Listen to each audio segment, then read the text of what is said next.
আমি যদি এক সুন্দর করে সহজে বোঝাই যে দেখেন অ্যামাজন বিজনেসটা হচ্ছে অন্য 5টা বিজনেসের মতোই, ঠিক আছে?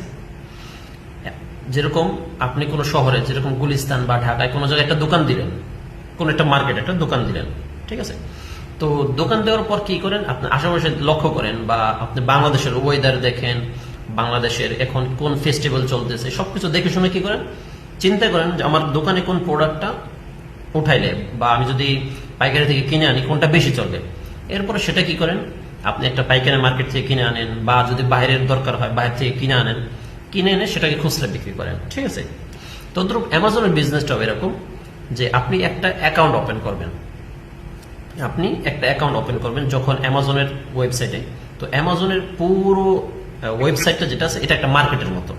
যখন আপনি একটা অ্যাকাউন্ট ওপেন করবেন তার মানে আপনার একটা মার্কেটের দোকান হলো, ঠিক আছে? এরপরে আপনার কাজ হচ্ছে সেই দোকানকে দেখা বা সেই দোকানে কোন প্রোডাক্টটা চলবে সেটা নিয়ে গবেষণা করা।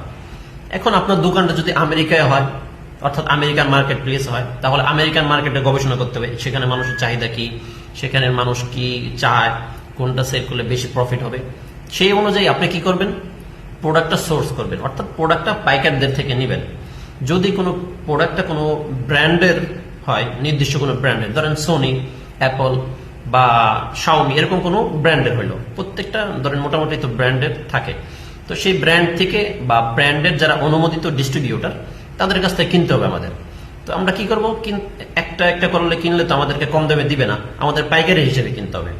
পাইকারি হিসেবে কিনে আমরা সেটাকে কি করব, খুচরা বিক্রি করব অ্যামাজনে, ঠিক আছে? এমনি ভাবে আপনি চাইলে অ্যামাজনে কি করতে পারেন, নিজের নামে ব্র্যান্ডও লঞ্চ করতে পারেন। তো এই হলো মোটামুটি যে অ্যামাজন কি, অ্যামাজন মানে সাধারণ 5টা বিজনেসের মতো সেম প্রসেস। প্রোডাক্ট রিসার্চ করো, কোন যে প্রোডাক্ট বেশি চলে সেটা পাইকারি কিনো, খুচরা বিক্রি করো।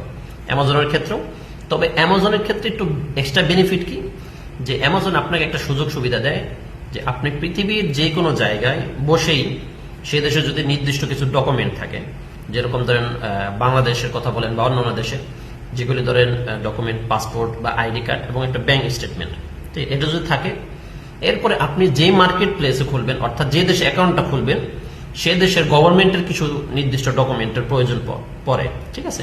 ধরেন গভর্নমেন্টের নিয়ম অনুযায়ী কোনো জায়গায় লাইসেন্সের প্রয়োজন পড়ে, কোনো জায়গায় বলা যায় লাইসেন্সের দরকার নাই, শুধু তোমার যে তুমি যে দেশে থাকো সেই দেশের পাসপোর্ট, এরকম এগুলো আপডেট দেওয়ার মাধ্যমে অ্যাকাউন্ট ক্রিয়েট করা যায়, ঠিক আছে?